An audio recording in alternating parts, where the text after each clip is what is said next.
vítima quase que de uma caçada, sabe, daqueles que defendem o pensamento único no país, em que um jornalista ou um economista da tua competência não pode fazer análise de ninguém, porque você começa a receber processo, e esses processos vão se acumulando até o momento em que a pessoa fala, pô, não dá mais. Porque se você perder todos os seus processos, você vai ter que pagar as custas do seu processo. Só não paga as custas dos procuradores, que abrem processo contra as pessoas mentindo, depois eles pedem e não pagam nada, mas você vai pagar. Então, eu quero expressar a minha solidariedade na FIF. Eu quero te dizer que a imprensa brasileira precisa muito de pessoas como você. Eu vou te contar uma coisa, que ontem eu liguei para a Laura Tavares, filha da Maria Conceição Tavares, para ver como é que está a nossa querida Maria da Conceição Tavares. Ela está com 90 anos, ela está bem. Mas daí eu estava lembrando, Nassif, que eu te conheço de uma geração em que você não só era jornalista de televisão, da Folha de São Paulo, mas você muitas vezes era convidado para expressar opiniões sobre a economia. Você, Beluso, o Delfim falava, Maria da Conceição Tavares respondia. Agora você não tem mais isso. Agora só quem fala é analista de mercado ou representante do sistema financeiro.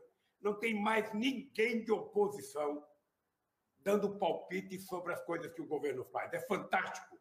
É um país em que economicamente só tem um pensamento. Não tem dois. Eles não permitem que alguém que discorde fale alguma coisa. E eu tenho saudade do tempo que você tinha seu programa, do tempo que você falava, do tempo que você era convidado, Beluso, João Manuel, Maria da Conceição Tavares, Aloysio Mercadante, Paul Singer, tanta gente boa, era chamada para opinar sobre a economia. Isso acabou. Agora é representante do BTG, representante do Itaú, representante do Bradesco, representante de fundos e nunca nenhum representante da CUT. Então, eu quero te expressar a minha solidariedade e que você, mesmo sofrendo pressão, continue sendo essa pessoa que você é, porque pode ficar certo que o Brasil precisa de gente assim. Agradeço, Lula. E é impressionante que depois que o Bolsonaro aprendeu a tratar com o mercado e com o mídia. Então ele promete privatizar a Eletrobras, no dia seguinte ele está falando todos os absurdos, porque sabe que ele comprou o passe dele para os absurdos. Mas, Lula, eu queria mudar um pouquinho o foco do tema atual. Eu queria primeiro que você ajudar a relembrar a sua atuação naquele período 2008, 2010, a sua atuação pacificadora em termos mundiais.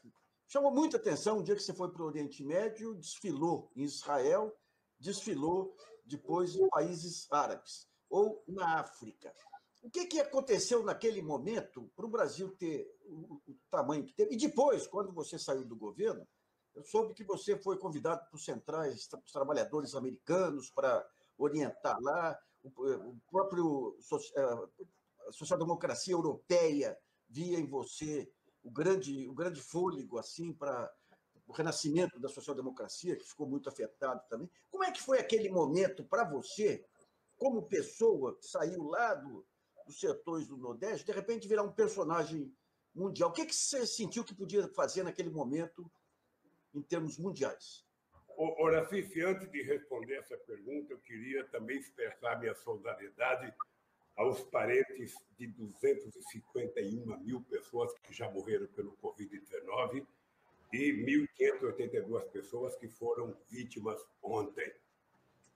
É lamentável o que está acontecendo, mas certamente nós vamos discutir isso. Nassif, o que aconteceu, na verdade, é que eu, no dia 25 de janeiro de 2003, 25 ou 23, eu fui a Davos. E no avião eu ia conversando com o Celso Amorim, e eu disse para o Celso Amorim que o Brasil não poderia se contentar com o funcionamento da geopolítica internacional e que o Brasil não poderia continuar sendo tratado de forma secundária. Era preciso que a gente transformasse o Brasil num país que fosse protagonista internacional. Para que o Brasil fosse protagonista internacional, era preciso que o Brasil tivesse força primeiro na América do Sul. Daí porque nós rejeitamos a ALCA e fortalecemos o Mercosul e criamos a Unasul. Era preciso que o Brasil fosse respeitado na África. E começamos a frequentar a África porque esses países, embora são pobres e pequenos, eles têm um voto na ONU.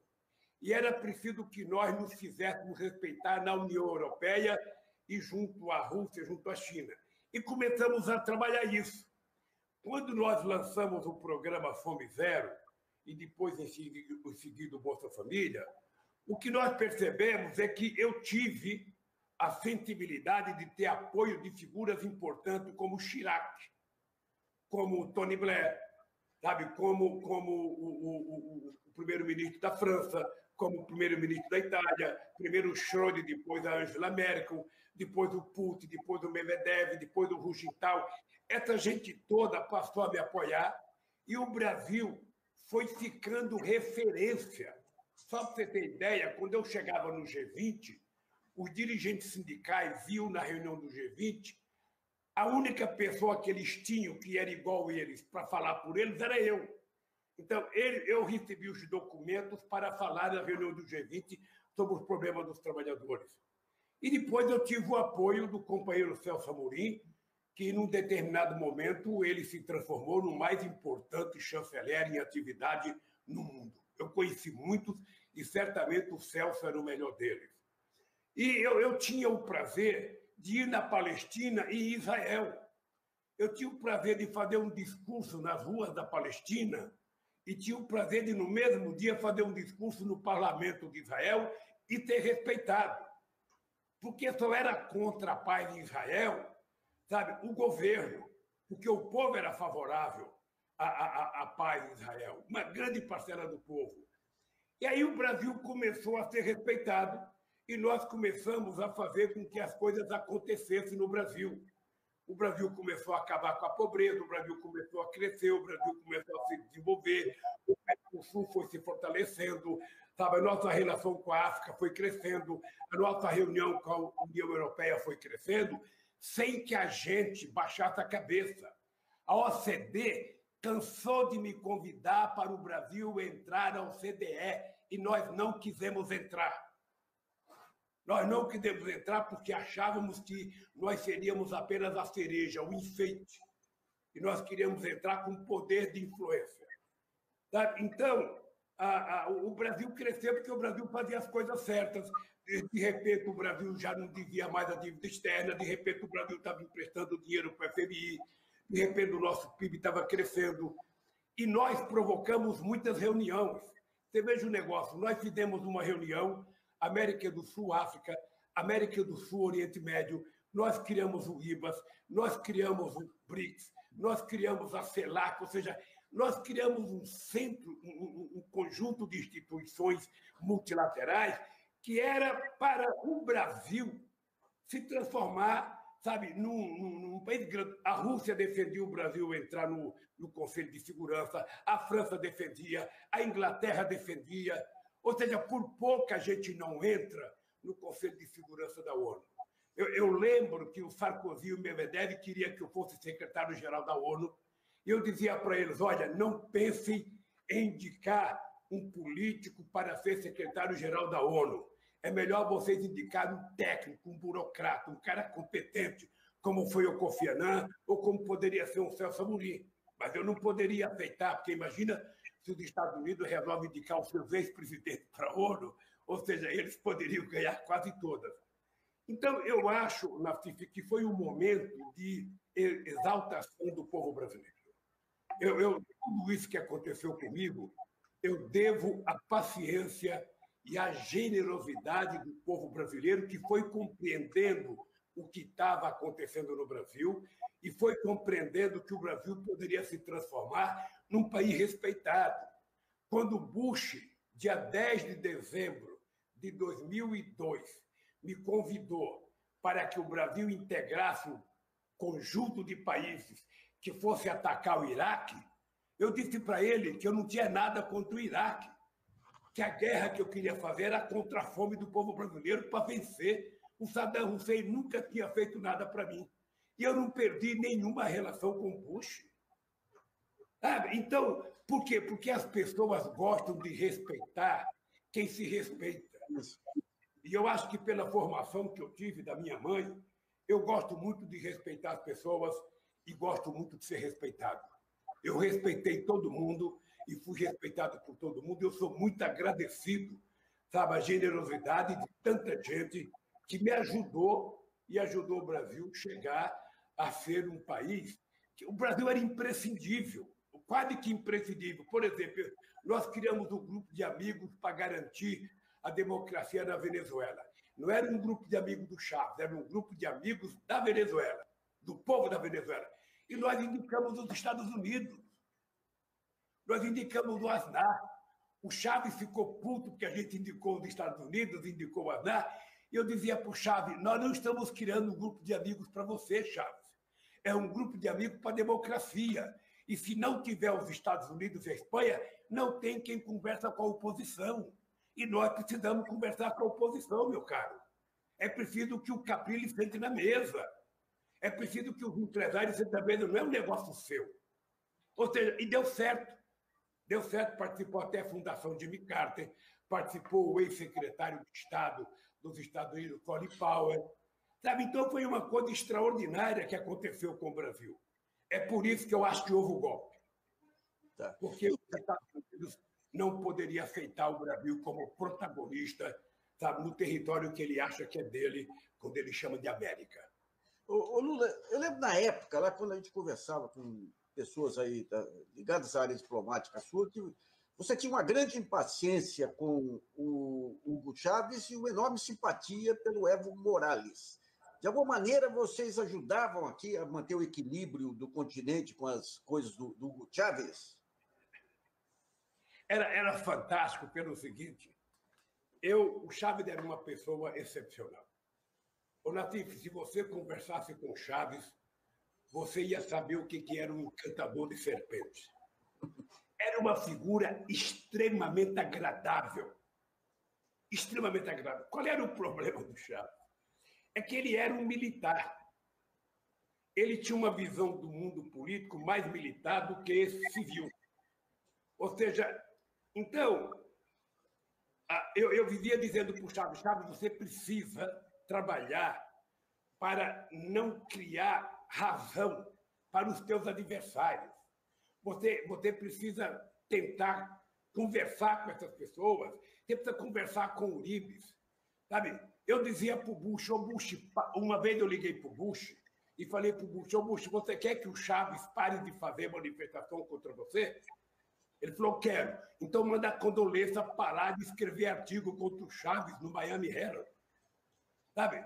Porque ela ficava escrevendo contra o Chávez. Pare de provocar o Chávez, que ele vai parar de provocar vocês. O Chávez gostava de brigar com o Uribe e o Uribe gostava de brigar com o Chávez. O Uribe crescia na pesquisa quando brigava com o Chávez crescia na pesquisa quando brigava com o Uribe. E eu, Celso Amorim, Marco Aurélio, vivíamos conversando com o Chávez e com o Uribe. Eu fui à Colômbia várias vezes para tentar, sabe, contornar a briga, que eram coisas muito pequenas. Então, o Chávez era assim. O Chávez era assim. Ele não media sacrifício para criar uma confusão na vida dele. E ele falava, companheiro Lula, eu faço todas essas coisas porque eu preciso que você me ajude. Então, quando eu criar problema, você me ajuda a resolver os problemas. E o Evo Morales, para mim, eu já achava que Deus tinha sido muito generoso comigo quando permitiu que o metalúrgico virasse presidente da República. E eu achava que Deus tinha sido mais generoso com a Bolívia quando permitiu que o índio cocaleiro fosse presidente da República.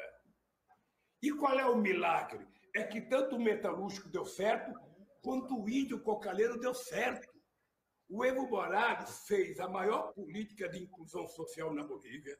O Evo Morales fez com que as reservas internacionais da Bolívia ficassem maior do que o PIB e a economia da Bolívia crescia 5%. Era uma coisa extraordinária. Por que deram um golpe contra ele por causa do terceiro mandato e não dão um golpe na Angela Merkel, que já está há 15 anos no poder? Por que não deram um golpe na Margaret Thatcher, que ficou 15 anos? No Tony Blair, que ficou 12 anos? Ou seja, só não pode ter continuismo na presidência na América Latina. Mas na Europa, o cara pode, no parlamentarismo, ficar quantos anos quiserem. Então, eu penso, Nassif, que nós conseguimos ter uma política que teve a compreensão de muita gente. De muita gente. Eu tenho muito orgulho, porque eu fui o primeiro presidente brasileiro a ser convidado para todas as reuniões do G8. Todas, com exceção de uma em São Francisco, a primeira do Bush. E tive o prazer do Brasil ser convidado para ajudar a construir o G20. O Bush ligou para mim, pedindo para a gente criar um conjunto de países e fazer o G20 para discutir a crise de 2008. Sabe, o Brasil era figura importante. Tanto o ministro da Economia, quanto o Celso Amorim, quanto eu, a gente era protagonista quando a gente participava das reuniões. A gente falava em nome de um conjunto de países. E eu sempre procurei tentar trabalhar, sabe? Quando eu falava, eu gostava de falar um pouco representando o continente. Eu fui presidente da República, eu levava o presidente do Mercosul, sabe, junto comigo em várias reuniões, para poder apresentá-la ao mundo. E isso acabou. Acabou.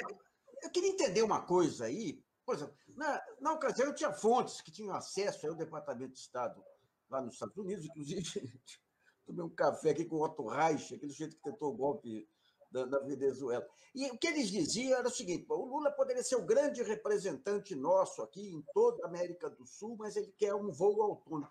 Já que havia essa sincronização entre você e o Partido Republicano aí, de onde que vinha, digamos, essa resistência? Era do chamado Estado Profundo americano? Era de Hillary Clinton? De onde que vinha essa resistência a essa posição autônoma do Brasil? Olha, eu acho que os Estados Unidos, eles não conseguem visualizar o Brasil como um país protagonista. Nunca na história. Só para você ter ideia, na formação militar, em quase todo o continente latino-americano, mesmo antes da independência dos países de língua espanhola, a Espanha também vendia o Brasil como um grande inimigo. Sabe? A Espanha também vendia como o grande inimigo era o Brasil. No México, o grande adversário é o Brasil, não eram os Estados Unidos. E depois, quando veio a independência de cada país, a política americana de interferência no nosso continente era de vender o Brasil como inimigo. Não sei se você sabe, o Chávez era professor da escola militar na Venezuela. Ele era um intelectual das Forças Armadas. E ele me dizia que muitas aulas dele era para fazer os militares da Venezuela entender que o inimigo era o Brasil. Os americanos não eram o inimigo. O inimigo era o Brasil.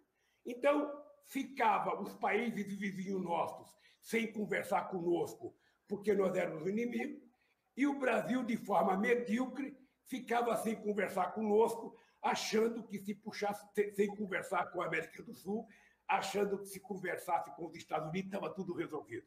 Você está lembrado no tempo do Fernando Henrique Cardoso, e no tempo de Malan, e o Menem e o Cavalo na Argentina, ficava brigando que era mais amigo do Bush, que era mais amigo do Clinton, achando que... Pergunte algum momento da história qual foi o momento que os americanos fizeram alguma política que resultou em benefício para o Brasil. Nunca. Porque eles nunca quiseram que o Brasil tivesse hegemonia e nunca quiseram que o Brasil fosse protagonista. Eles têm que dominar a América Latina. É por isso que agora, depois da China começar a se interessar em entrar no continente africano, de entrar no continente na América do Sul, de fazer coisas com o Brasil, com a Argentina, com o Uruguai, com a Bolívia, os americanos se incomodaram.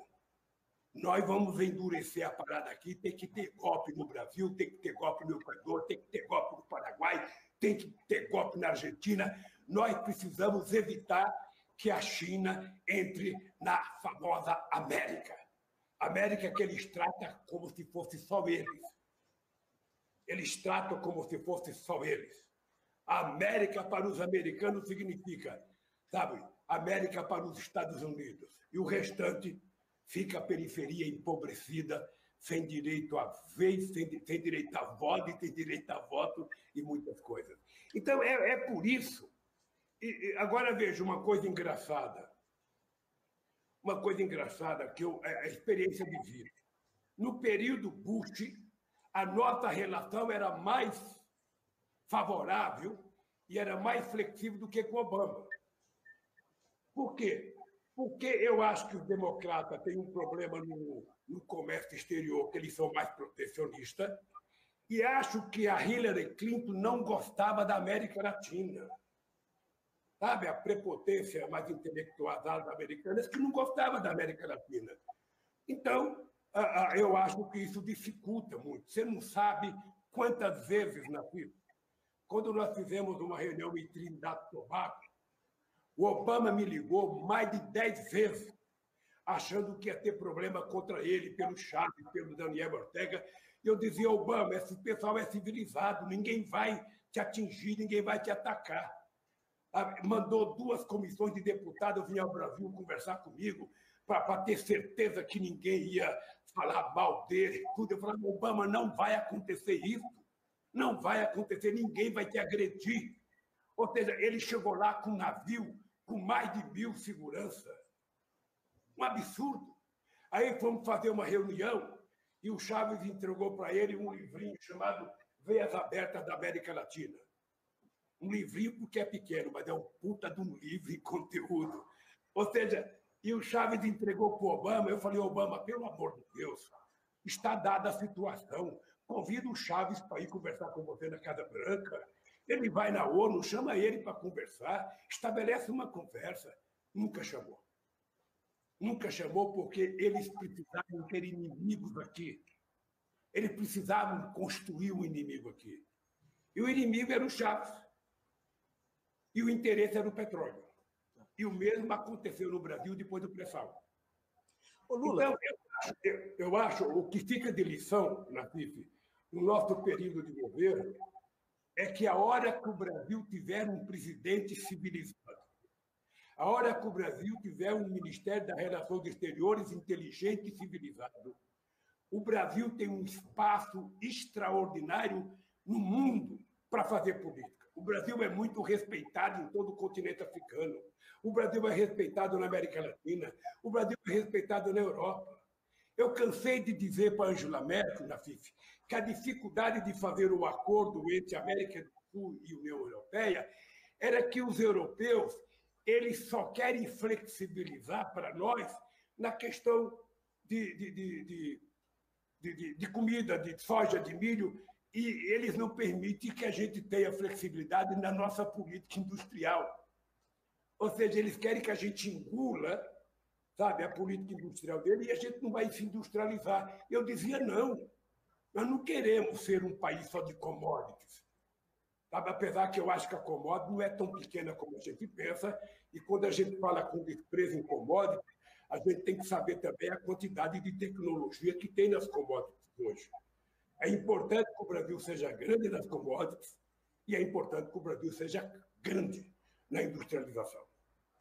Ô Lula, uma coisa que ficou claro para mim na época, lá 2010, é o seguinte, você teve a crise mundial. A crise mundial marcou o fracasso, digamos, daquelas promessas do neoliberalismo. E você tinha uma social-democracia que estava meio capenga na Europa. Em algum momento, depois eu vou até recuperar, eu vi de alguns desses gurus aí da ultradireita, que você se transformou na peça-chave aí de uma tentativa de renascimento da social-democracia, pela gestão bem-sucedida aqui no combate à miséria e tudo. Como é que foi essa sua relação com a social-democracia na Europa, depois que você saiu do governo? Nassif, uma coisa interessante é que o PT sempre participou de reuniões da social-democracia e o PT nunca aceitou participar formalmente da social-democracia, da Internacional Socialista. o PT participava como convidado especial. Quando eu era presidente, várias vezes, eu fui convidado para ser presidente da Internacional Socialista. O que eu dizia para os companheiros que me convidavam?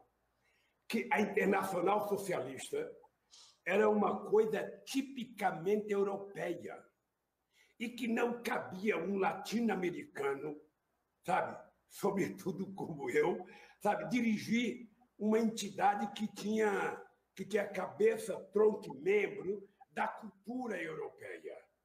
Que era melhor que a gente criasse uma instituição aqui e essa instituição fizesse parceria com a União Europeia. Eu cansei de dizer isso ao Zapatero, ao Felipe González, ao Tony Blair, cansei de dizer isso ao Gordon Brown, cansei de dizer isso ao presidente da Grécia, as pessoas que me convidavam para ser presidente, sabe, ao Sócrates em Portugal, e eu nunca quis ser. Ora, a relação comigo sempre foi, eu diria, uma relação extraordinária. Primeiro porque eu gostava muito deles, eu os tratava com muita deferência e havia uma reciprocidade. Eu participei de muitos seminários depois que eu deixei a presidência, eu visitei muitos países, depois que eu deixei a presidência, eu viajei toda a América do Sul outra vez, eu era convidado por todos os presidentes, eu era recebido na Espanha, na França, pelos presidentes. Sabe, era como se eu não tivesse deixado a presidência.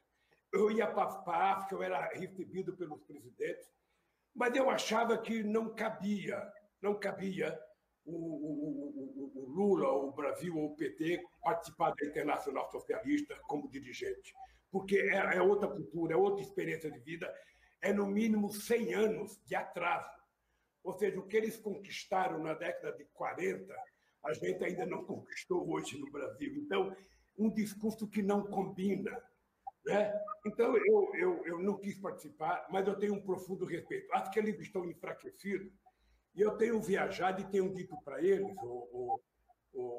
Racif, que é preciso que a social-democracia ela recicle um pouco o seu discurso, porque quase todo o estado de bem-estar social que a Europa conseguiu, sabe, depois da Segunda Guerra Mundial, é obra da social-democracia. Mas as pessoas não sabem disso, porque já fazem 60 anos. É preciso rediscutir e construir um discurso novo, porque o discurso dos conservadores está igual. É a questão do meio ambiente, a questão já não discute mais salário, é a questão do meio ambiente, é a questão da energia nuclear, é a questão... Fica tudo muito igual.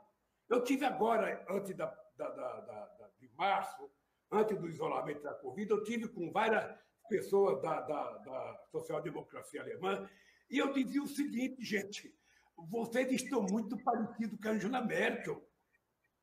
E a secretária do SPD me disse, Lula, sabe qual é o problema com a Angela Merkel? É que ela é uma mãezona. Sabe, ela é uma mãezona, que ela trata o povo como se fosse mãe, e a gente tem dificuldade de fazer oposição. Eu falei assim, está difícil. Está difícil, a oposição tem que ser oposição. A oposição tem que mostrar a diferença. Não existe essa de oposição de resultado. Sabe? Eu sou oposição de resultado, eu sou oposição de colaboração. Não. Você é oposição. Você tem que pensar antagonicamente a quem está governando para você poder ser respeitado. Então, eu sou muito grato, Nassif, sem nunca ter sido filiado, eu sou muito grato à nossa relação com a social-democracia, sabe, com o socialista da França, com o socialista da Espanha, com o SPD alemão, sabe? Eu sou muito com os trabalhistas ingleses, a relação nossa é muito forte com eles. Ô, Lula, eu fiz essa introdução aí com a parte internacional para mostrar a dimensão que você tinha na época, ou seja, uma pessoa que, de repente, tinha condições de interferir nos destinos do mundo, como o próprio Obama. E daí eu queria pegar um ponto, daí dar um revertério aqui. Você mostra em todas as suas manifestações, as lembranças da sua mãe, da sua família, a sua ligação com a família. O que significou para você, nesse período, os sacrifícios familiares? Como é que você se sentia em relação a família, já que a sua paixão total naquele momento era a paz mundial. Deixa eu te contar uma história, Nassif, que é uma coisa meio sagrada para mim. Eu, muitas vezes em casa, eu sentava com a Marisa e eu ficava lamentando a ausência que eu tive na criação dos meus filhos. Porque desde muito cedo, desde 78, eu virei um dirigente sindical muito importante, eu era obrigado a viajar muito o país, eu passava poucos finais de semana em São Bernardo do Campo, era sempre viajando, e cada vez que eu parava para me queixar, a Marisa falava, ó, não se queixe, você tem uma missão, cumpra com a sua missão, que eu cumpro com a minha. É preciso cuidar das crianças, eu cuido das crianças, e você tente trabalhar para cuidar dos trabalhadores. Isso sempre me deu tranquilidade. Num primeiro passo, a Marisa viajou comigo, todas as viagens que eu fiz pelo mundo, ela viajou comigo. Depois cansa, porque a Marisa não queria uma pessoa para cuidar dela. A Marisa não queria levar alguém para pentear ela, não queria levar alguém para ajudar a vestir ela era avessa a isso. E você sabe que homem é muito fácil, você chega no hotel, você trocou de gravata, você trocou de roupa. Né? E a mulher não, a mulher tem que cuidar do cabelo, tem que cuidar do rosto, tem que se pintar, tem que trocar de vestido, tem que trocar de sapato. E a Marisa fazia isso sozinho. E chegou um momento que ela cansou, ela falou, não vou mais não, porque sabe, é muito cansativo, eu não quero ninguém para me ajudar, não quero ninguém mexendo na minha mala, então eu vou. Então ela parou um pouco de andar. Mas ela andou comigo na primeira vez, quase todos os países do mundo, e ela falava o seguinte, ó, cara, você tem que cumprir com a sua missão. Você brigou para ser presidente, agora se vire. Não tem essa de ficar reclamando que trabalha muito, que está muito cansado, que chega tarde em casa, não. Que as pessoas estão te batendo, não tem problema. Você não queria isso? Enfrenta, pô. E isso é que me dava força para enfrentar, querido. E eu não tenho... Eu, às vezes, fico ressentido que eu poderia ter feito mais churrasco com a minha família, eu poderia ter jogado mais bola com meus filhos, sabe? Mas eu não tenho um ressentimento, não, porque eu acho que valeu a pena. Eu acho, Nassif, eu acho que eu sou um sonhador. Eu, quando era dirigente sindical, que eu descobri a política, eu acreditava que era possível a gente construir um outro país. Aliás, foi o meu discurso no primeiro congresso de Davos, em Porto Alegre. E, graças a Deus, o povo brasileiro me ajudou a construir um novo país. A gente construiu esperança. A gente deu esperança para milhões e milhões e milhões e milhões de pessoas. As pessoas começaram a perceber que era possível esse país ser digno, de que era possível as pessoas trabalharem, terem salário, comer carne, passear, comprar carro. Eu estava dando um dado essa semana com o Sindicato de São Bernardo. No meu governo, a gente vendia 4 milhões de carros por ano. Hoje está vendendo só 2. Ou seja, significa que a indústria automobilística hoje ela vende metade do que ela vendia há praticamente 13 anos atrás. E aí aumenta o desemprego. A massa salarial está menor, o salário mínimo está menor, o PIB está menor. Sabe? Então, esse governo não sabe o que fazer, porque ele não tem projeto para nada. Você não vê o governo falar em projeto de desenvolvimento, ele não tem nada. A única coisa que ele sabe fazer é o que tem para vender. Então, vende a Petrobras, vende a BR, vende refinaria, vende gasoduto, vende não sei o quê, vende não sei o quê, sabe? Na verdade, está vendendo a nossa soberania. Então, eu sou feliz por isso, porque eu acho que o povo brasileiro ajudou a construir essa perspectiva e essa esperança. Nassif, eu tinha uma obsessão com a educação. Como eu não tive diploma universitário, eu ficava frustrado, porque eu queria que pessoas como eu pudessem estudar. E depois do meu mandato, eu me dei conta que eu e o Zé Alencar, que éramos as duas pessoas que não tínhamos diplomas universitários, passamos para a história como o governo que mais criou universidade, como o governo que mais criou escola técnica, como o governo que mais aumentou o orçamento da educação e como o governo que mais colocou aluno. Nós, em 8 anos, colocamos 4 milhões de jovens na universidade, era tudo que tinha em 100 anos. Então, essa coisa apenas me dá o orgulho de dizer é possível. Por isso é que eu cunhei aquela frase, Nacife, se quiser resolver o problema do Brasil, tem que colocar o pobre no orçamento. É isso. Quando o pobre não tiver no orçamento, não tem política econômica que dê certo nesse país. Pode dar certo para 35% da população.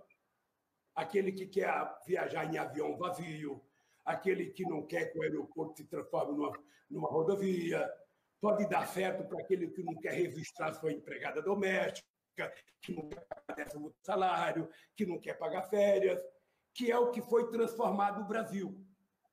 Eu, Nacife, só para você ter ideia, eu não tenho nada contra as pessoas que trabalham com Uber, as pessoas que trabalham de moto.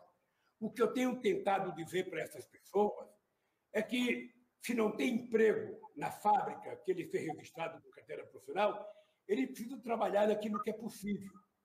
E criaram a ideia de que a pessoa que trabalha no Uber é um microempreendedor. Você imagina, um companheiro que trabalha no Uber, ele, se trabalhar muito, ele pode tirar R$ 3.500 por mês. Mas tem que trabalhar muito, trabalhar de sábado e domingo. Aí ele não tem férias, ele não tem 13º salário, ele não tem auxílio maternidade para a mulher, ele não tem auxílio doença se ele se machucar. Ou seja, é um cidadão praticamente abandonado pelo Estado. O Estado não tem nenhuma responsabilidade. O cara que trabalha com a moto, ele também precisa trabalhar 12 horas por dia para ganhar um salário mínimo. Eu não sou contra, eu sou favorável. Se não tem emprego, trabalho de moto. Mas veja, mas ele não tem mais nada, ele não tem férias, não tem 13º, ele não tem liberdade num domingo. Você percebe? Nós perdemos aquilo que nós conquistamos na década de 60. Eu era moleque em 62, nasci, a primeira greve que eu fiz na Vila Carioca foi pelo salário mínimo, foi pelo 13º. Então, tudo isso foi jogado fora porque o mercado dizia que, se não tivesse carteira assinada, se não tivesse direito, o povo ia viver melhor. É inacreditável. Eu queria retomar um ponto aí que você está fugindo, que nem o diabo da cruz aí, mas a gente citou, você ajudando a definir a geopolítica mundial. Você conversando com o Merkel, conversando com Obama, conversando com Bush, você ajudando a organizar a América Latina, e, de repente, você tem uma situação aqui em que explode uma operação e procuradores, sem nenhuma relevância histórica, passam a mirar não apenas você, mas os seus filhos e a sua família. Qual foi a sensação que te passou naquele momento em relação a essa suprema covardia que é investir contra a família para quebrar o moral da pessoa? Nacife, logo depois do segundo mandato da Dilma, logo depois das eleições da Dilma, nós tivemos uma plenária do PT em Brasília, no Sindicato dos Bancários. E eu disse, na reunião do PT, que era importante que o PT levasse em conta que havia em jogo, sabe, a necessidade de transformar o PT num bicho-papão, de tentar destruir o significado das políticas públicas do PT e criminalizar o PT.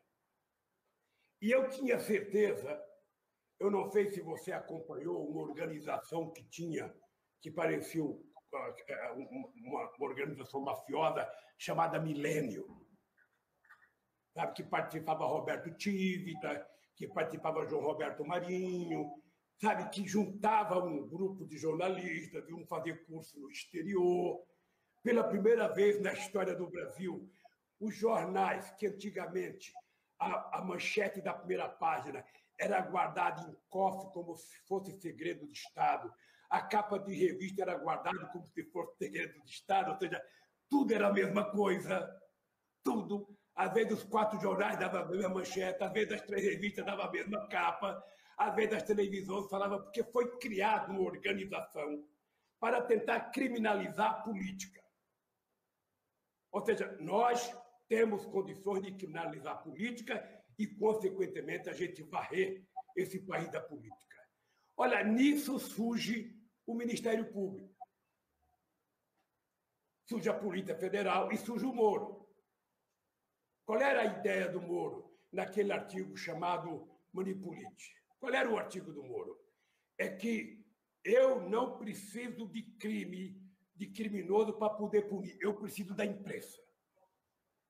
Se a imprensa estiver de acordo comigo, eu condeno quem eu quiser. E passar a utilizar a imprensa para fazer as condenações. Ou seja, eu condeno moralmente as pessoas diante da opinião pública, eu destruo moralmente as pessoas, aí a própria sociedade fica exigindo que aquela pessoa seja punida e os juízes que vão votar de acordo com a opinião pública. Não pode haver crime maior para a democracia de um país e para o direito de um país do que um juiz se manifestar de acordo com a opinião pública. Um juiz tem que se manifestar de acordo com os autos do processo. Se o cidadão é preto ou branco, baixo ou alto, pobre ou rico, e cometeu crime, ele paga pelo crime. Se ele não cometeu crime, ele é inocentado. Bem, obviamente, Latif, que quando houve o golpe da Dilma, eu já tinha em mente de que o objetivo de caçar, de impeachar a Dilma era o Lula. Eu já tinha em mente de que não era possível você fazer o impeachment da Dilma, você acusar o PT de tantas coisas e depois você permitir que o Lula voltasse a ser presidente da República. Então, hoje eu estou convencido de que tudo que foi feito foi pensando nessa engrenagem de evitar que o Lula pudesse ser candidato a presidente da República e o PT voltar a governar esse país.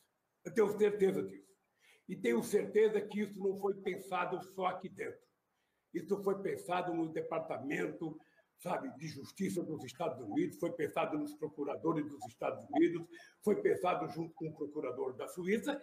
E o que aconteceu é que nós vimos o Ministério Público, que era uma coisa tão sagrada para nós, sobretudo para o PT, que brigamos todos para criar um Ministério Público forte, a gente viu a força-tarefa se transformar numa quadrilha. Uma quadrilha, o nome é esse, quadrilha. Uma quadrilha de montar acusações falsas e pedir condenações falsas. E o seu Moro virou o chefe. E a Globo amamentava toda essa gente. Era todo dia 20 minutos no Jornal Nacional de acusação e nenhum segundo para defesa. Deve fazer uns 6 ou 7 anos que a Globo ela me agride há 20 anos e nunca deu a colher de chá de perguntar se era verdade ou mentira. Então, isso foi construído, e obviamente que você sabe o mal que isso faz a mim pessoalmente. Eu tenho certeza que o que apressou a morte da Marisa foi isso. Eu tenho certeza. Sabe? E tenho certeza do estrago que fez psicologicamente na minha família. Tenho certeza disso. Eu convivo com isso. Agora, eu procuro não guardar raiva. O que eu quero é justiça. Eu não quero fazer com eles o que eles fizeram comigo. Eu não quero mentir quando eles mentiram. A única coisa que eu peço é o seguinte: prove alguma coisa contra mim. Prove. Porque a minha inocência eu já provei. O que o hacker disse, o que o Intercept publicou, está na minha defesa desde 2016. Para nós não tem novidade.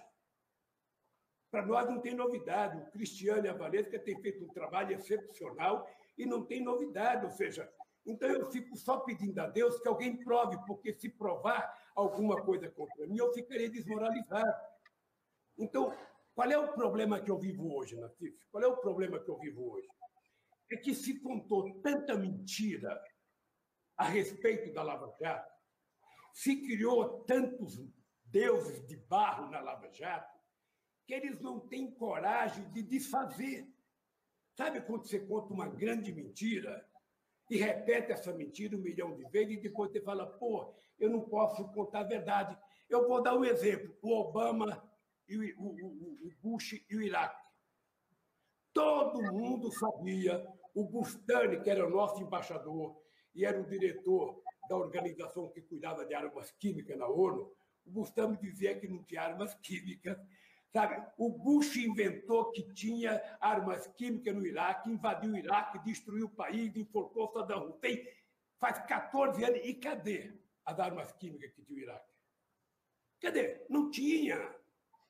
Não tinha. Então, no nosso caso, é a mesma coisa. Você imagina, você que é jornalista, imagina o William Bonner abrir o Jornal Nacional um dia.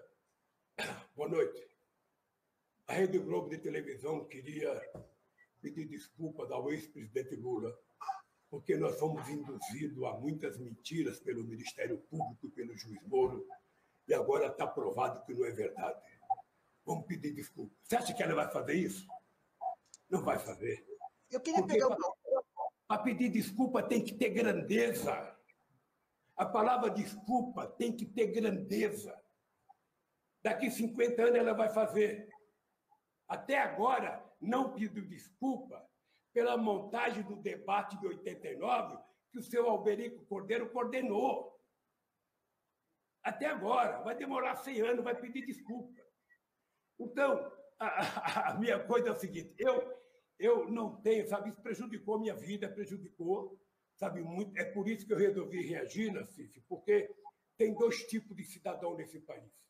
Tem um tipo de político que, quando ele faz safadeza, ele rouba. Sabe o que acontece?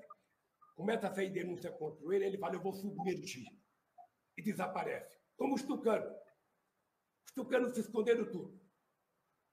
Aliás, ontem eu fui no terreno que eu tenho aqui, em São Bernardo do Campo, estava assim do tucano comendo meus coquinhos. Eu acho que era uma parte deles que estão escondidos, sabe, da denúncia da Lava Jato. Ou seja, eu resolvi brigar, porque só tem uma pessoa que sabe que eu sou inocente, é o canalha do Moro. E é o canalha do Dallagnol. Mas eu queria pegar uma outra figura, Lula.